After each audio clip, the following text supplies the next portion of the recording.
So, hey everyone, it's Steven and Crispina here. Welcome back to another episode of Deep Dive. After 20 years of service, we're saying goodbye to our Prime Minister Lee Hsien Loong and a new chief in town, Lawrence Wong. So, Crispy, how do you feel about this? Are you excited about it?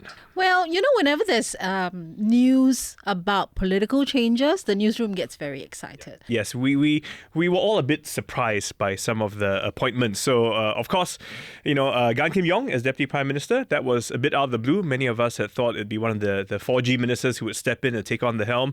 But I got to admit, I'm actually somewhat pleased because I like him. He's very stable, consistent. Reading comments after something big like this comes out is, to me, the most fun part, about life in Singapore politics in general. So, like them, I have a few questions. Like, obviously, the first one I was thinking of, why did he choose Mr. Gan? He was his COVID co-chair.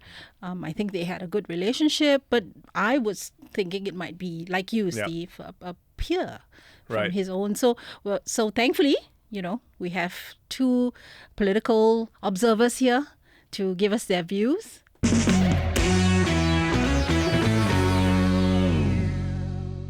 Okay, gentlemen, so quick reactions. Maybe I can start with you, Walid, because I follow you on social media. Oh, okay. So you posted, that those of us who were expecting something different would have been disappointed, right?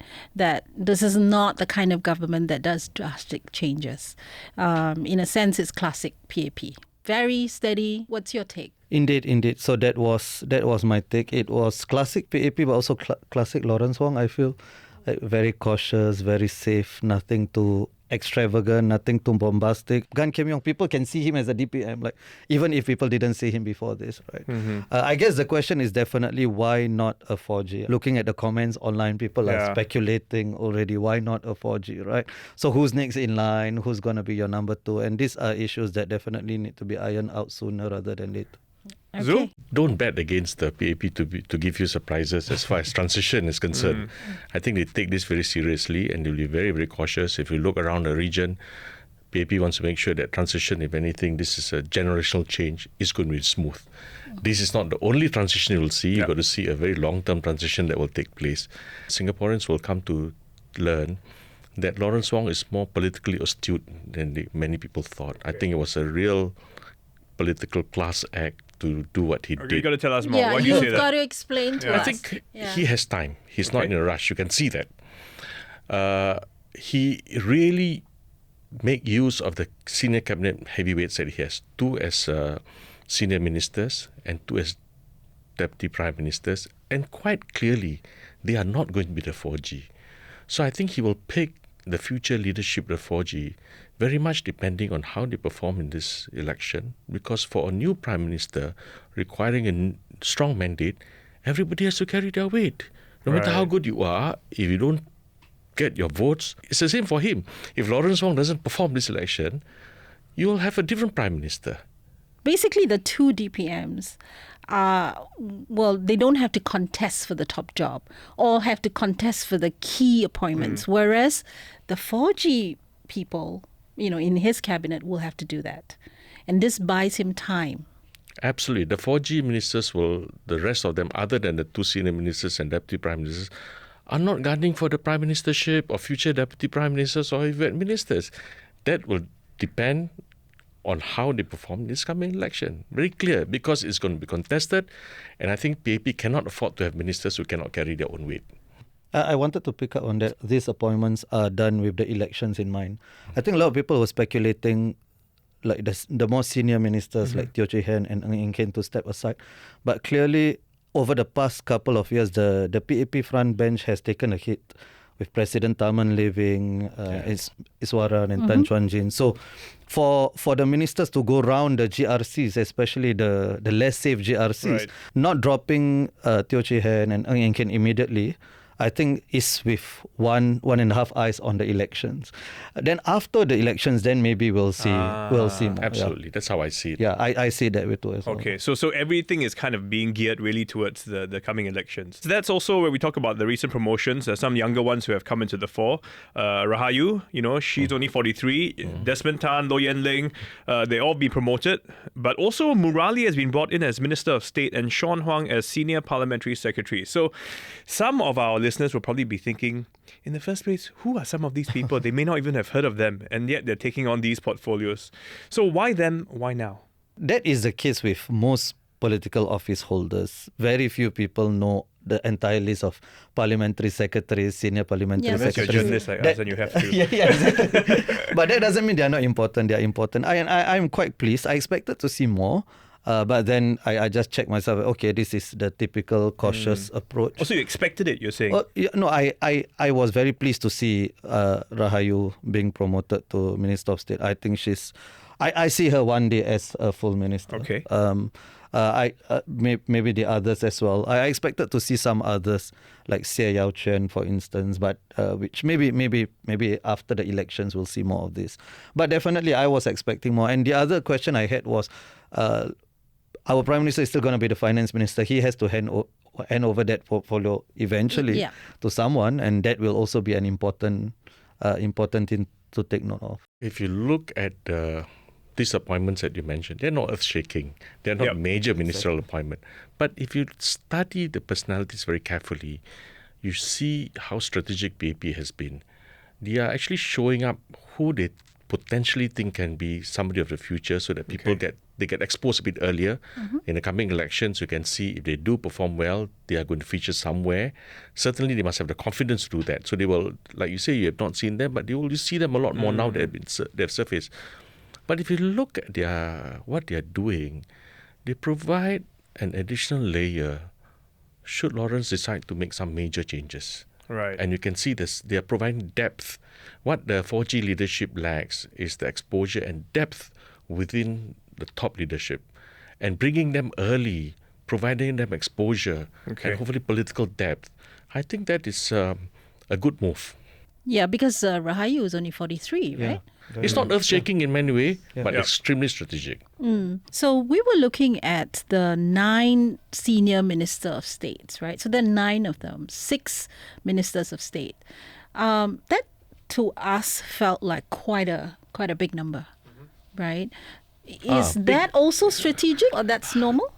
You pointed out something correct. This is going to be a hugely contested election. Right. There's no guarantee all of them get elected. Some will lose. And I think they're prepared to take some losses. And when they lose, it does not mean the government is weakened. That's why they're in a hurry to bring as many people to the front so that even if you lose a few heavyweight ministers, the government can perform. It's a credible government. And that's the reason why ministers of state now become a very important second liner should something happen in the next coming election. Plus not all of them will be eventual full ministers anyway. It's a test for them as well, right? Now you are given more exposure. Now let's see what you make of it. And then the better ones will eventually be promoted. Yeah. Zul, you were talking about mandate, right? And how important this is going forward. And it's because, elections will be contested. Gone are the days when there will be walkovers, for example. How important is that in this whole, chessboard? There are 2 mandates. One is really Lawrence Wong mandate as a leader of the party. Personal mandate, you mean? Personal mandate. Yeah. That means he has to win big in his constituency, and he's going to front the elections. His team will have to win big. And he can only pick people who equally are very strong in their constituencies.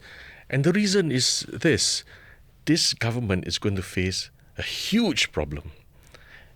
They cannot just sit tight and take just sit and course easy for the next few years. No. But the only way they can do it is to have a big mandate so that they can make the tough, possibly unpopular decisions to transform the country. But if they are weak, Okay. they can't make any changes going forward. So in a way, you're saying because he's just come into the role, he still has to convince the rest of the country that he's the chap for the job, right? Yes. I mean, and to be fair, anytime we get a new prime minister, the first few years we're all thinking, is this a Absolutely. chap who's going to do it right? Absolutely. Right? And I completely agree with Mr. Zul. It's a personal mandate for Lawrence Wong, but Yeah. also I would say we need to look at the overall vote share of the 4G-led GRCs versus the 3G-led GRCs. That will tell us if there is a difference in the confidence Singaporeans have in the older and younger generation of the PAP. But are we going against the grain, though? I mean, in the IPS survey after the 2020 elections, it was quite clear that the people who wanted more voices in Parliament, they were younger. Ironically, those who, were quite well-to-do wanted more voices in Parliament. So, in a sense, you're going against the trend, right? Not at all, because there was in 2020 already a significant difference in the 3G-led GRCs versus the 4G-led GRCs. So there was already a difference. It's just that I think that wasn't the emphasis. A lot of people were talking about generational and so on. Yeah. But if you look at what PM Lee got, that was incredibly high. Right? Taman was the highest, much right? higher than Yeah. the national average, right? But these two seasoned politicians, it took time. Their first few elections exactly. were not that way. And also, yes. they were very good personalities, right? Sure. I mean, But it took time for people to get to know them, to appreciate them, and to Yes. say, this guy so is then a guy. the question is, do the 4G have the same amount of time? And they have already said they do not have the same amount of time that previous ministers had, right? Well, the world is just happening so much faster in all respects, right? Exactly, yeah. Everything needs to get sorted faster, which means, is it also possible that when we have a PM now, they will not last as long as our previous prime ministers? When you are going to face a heavily contested election, I think the casualty will be higher. There was a time when everybody get picked up to join the PAP, it's almost sure that you become an MP the next day. Yes. Today, you're not even sure a minister who takes leave, go for election, will come back to the same office. That's the reality, and it's going to get worse. Yeah. So I think the PAP is aware of that, and therefore they have to be, put all the necessary layers to make sure when certain heavyweights fall, the foremanship of government is still intact. They can do what they do, but doesn't change the fact that it's not about Lawrence Wong. It's about everybody carrying their own weight. If they decide the trend is going to have probably less bigger GRCs, more SMCs, you cannot just hide under a cushy umbrella. You just have to go and fight it out. Plus, there are very few heavyweights for you to hide behind anyway Sure. now. How Other much of this, models. though, is going to be also personality driven? Because, as you mentioned, we need to get to know this guy. That's why Lawrence is playing the guitar all the time, PM Lee didn't have to do that in that era. Has that changed? Are our expectations different? Yeah, firstly, I think we can do with fewer guitar videos. Personal opinion. I think people want to get to know them. Some people feel that. I mean, but okay, so I don't know how much the like is going to translate into actual belief in the credibility, but I think, we know he can play the guitar. Let's know more other aspects about him. There will be questions raised about personality, but we like to view politics through the lens of personalities, I think, which is sometimes helpful, sometimes not that helpful, because I think it's through the institution of the PAP. Not much is going to change with Lawrence Wong. But at the same time, if I don't know this guy who's coming in and, and who's my MP, then why should I vote for him, you see? See, my view is personalities matter.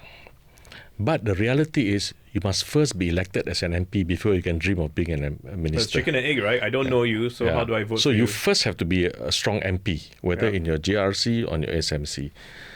I worry about politicians who think like can translate to political Exactly, support. 100%. Okay. Because if you look at Singaporeans, they know at the end of the day, what is it that you can deliver to me in terms of your policy outcome?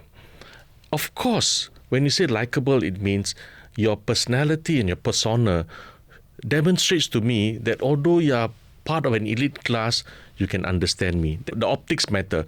But at the end of the day, I've been here old enough, I can tell you, when the MP knocks the door, they say, how are you, on Sunday, give you water to drink, does not translate to votes. We underestimate the maturity of Singaporeans when it comes to vote. I think that's a big flaw. Singaporeans are extremely astute when voting for their political office. quite savvy in how they calculate Absolutely. who they want to vote for. Okay, let's move to a little bit more about this whole Forward SG, agenda. Mr. Wong has explained that the shift is going to be his priority. Do you think that that's going to be tough for him?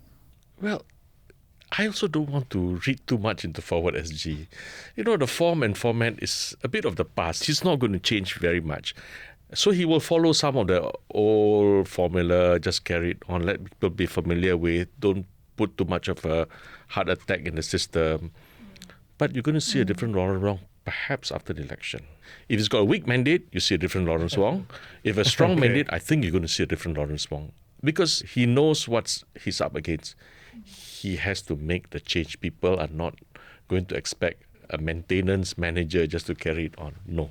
And he knows that. No, but does it raise expectations, Walid, right? Yeah, I mean, it does. The shift I see is in terms of economics and social welfare. I think there will be slow leftwards shifts, which has already happened Which since has already 2011. begun, yeah. Yeah, but it's only going to go in that direction, I think. Okay. I don't see a reversal in the other direction.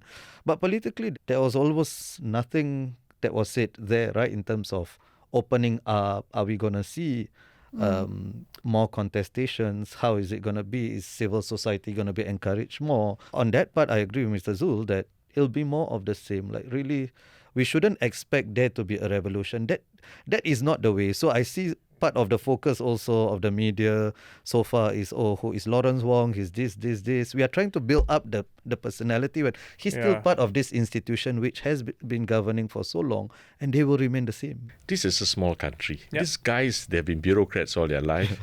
They don't need Forward SG to tell you what's the problem with Singapore. They go down to the estate every week. They do know the issues. The only problem they have really going forward is they need the political mandate and space to craft the public policies that may not be popular. Right. So if you win by 50%, 55%, what can you do? But if you win by 80%, you can lose some brownie points, take the hard decisions and carry on.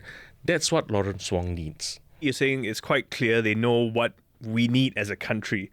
But of course, sometimes what we need and what we want can be two different things. And what we get. And what we get, what we get. I remember the so. days of Lee Kuan Yew, right? He wins 80%. He says, look, I'm going to make a tough decision. You don't like it? Done. But I'm going to do it because he scored 80%. I would argue those days are gone, right? Sure, because you don't have 80%. They are gone, yes. Yeah, but I can tell you, if you have 80% today, you'll do the same. Will you really? You can do a few more things because you can afford not. to lose some points versus you getting 60% or 50%. I mean, but in a social media world, my point is this. It's impossible. So my point is, first, to run Singapore, we need to transform Singapore. We need to make some very hard, unpopular decision, uncomfortable decision. But you cannot do that with a very weak mandate. I think 55 would be a disaster for the PAP, honestly. Okay. Like, anything closer to that, I think. In other parts of the world, it's a win. Yeah, but we are not talking win. about other parts of the world, right? But at the same time, these are challenges that every country faces. I mean, what the people want, because they, as a citizen, as a commoner, so to speak, I have different needs and wants versus what you think is for the greater good. So how do you sort of find the balance between the two, right? That's what we're looking for, that sweet spot that you were enough when you will say, yes, I trust you, I believe you, you take care of me. Versus the other half which says, I don't think so. This is the dilemma for politicians, I think, because the electorate wants to be followed and they want to be led as well. So, and at a lot of times, you ask them, so would you want to have a strong personality? They say, I want them to listen, but ultimately I still want a strong personality in charge. So there's this dilemma. And ultimately, once you elect already, you want to be led more than be followed. So I do think there is still room for that. But I want to touch on the dilemma you mentioned. There's another dilemma, which is the fact of life in Singapore.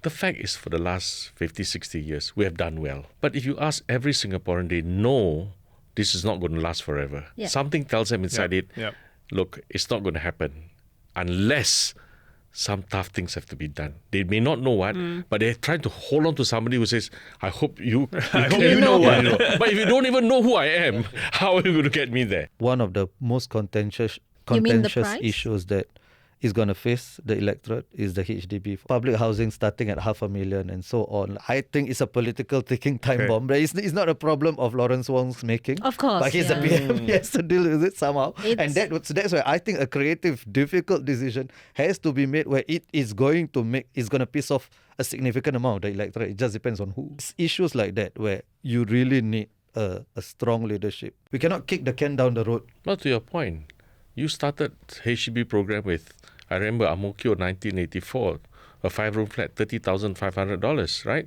And then now it is 700,000. Yeah. You'll be very happy if you're still if you're the first owner. But the same success of creating value for HDB is going to cause problems for the next generation if they cannot afford a $700,000 property now. Our success has its own problems going forward. Yes, yeah, for sure. And there's no clear solution to that. There isn't. I mean, same thing with, car prices. There is a solution.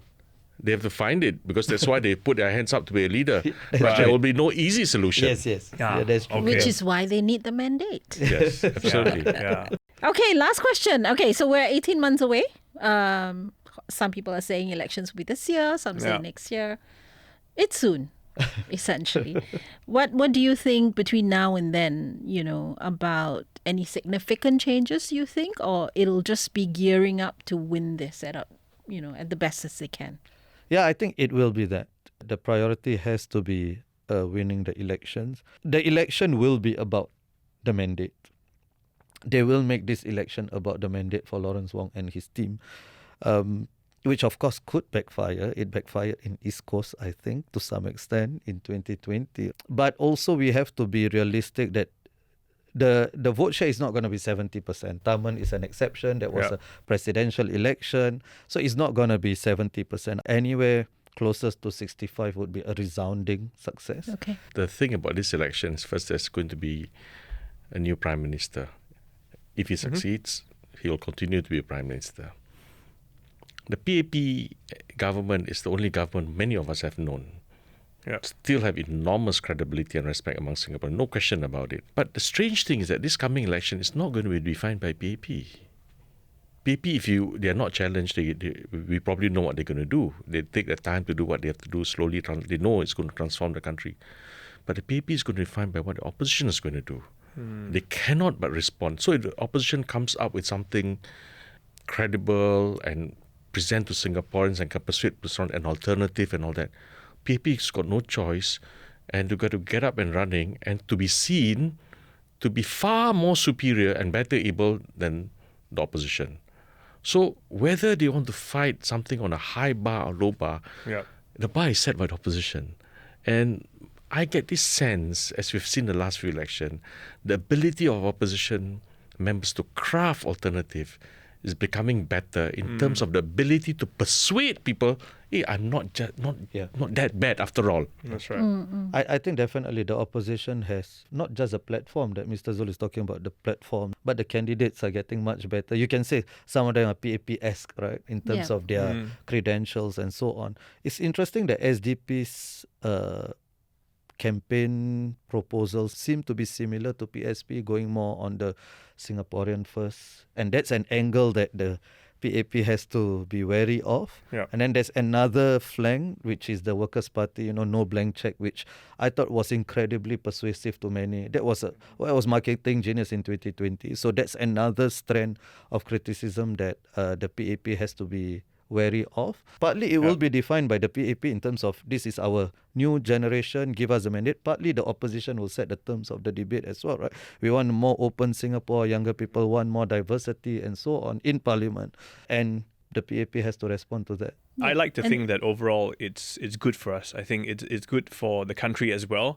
It does require each of us as Singaporeans to think a bit more carefully about what we hear and what we see. Any last, points that you would like to make before we close? I was reading a few online comments that Lawrence Wong is not the SecGen of the PAP yet, right? So yes. I think that has to be sorted out. The thing about this transition, there was too much speculation before. Who's going to be, what was it? But this is Singapore. It's nothing but speculation. No, but that has never happened before. In terms of speculating who's going to be the PM, that has never happened. This is completely new. It wasn't settled between Lawrence Wong, Chan Chun Sing and whoever was. Yes, So that was very new. Yeah. And then now there's speculation, why isn't the 4G, why isn't Chan Chun Sing Ong Ye Kang? What is it? Yeah, So I yeah. think the sooner all of this gets settled. But I agree. I think this can only get settled after the election. I think it's a good thing, number one, because all of us take transition very seriously and we want a smooth and successful transition to the next generation. And I think every Singaporean must support the next transition, 4G, whatever the case. But I like the fact that Singaporeans last time, they are offered some, during election, some a la carte menu to choose, but now they got buffet. But whether they still choose what they like, that's another matter. But the fact is, it's in front of them, and they get what they choose, and I think that's good for Singapore. So the elections is one to watch. Okay, well, guys, thanks so much for sharing your insights. And of course, we look forward to all the things that will happen in the coming year. And to all of you who have been listening, thanks for listening and joining us here on Deep Dive. Make sure you join us, subscribe as well, whether it's on YouTube, Spotify. I want to say thanks to our team. They are Tiffany Ang, Junaini Johari, Saya Win, and sound mixing by Ken Delbridge. And for that, it's see you guys next week. Bye for now. See you guys. Bye.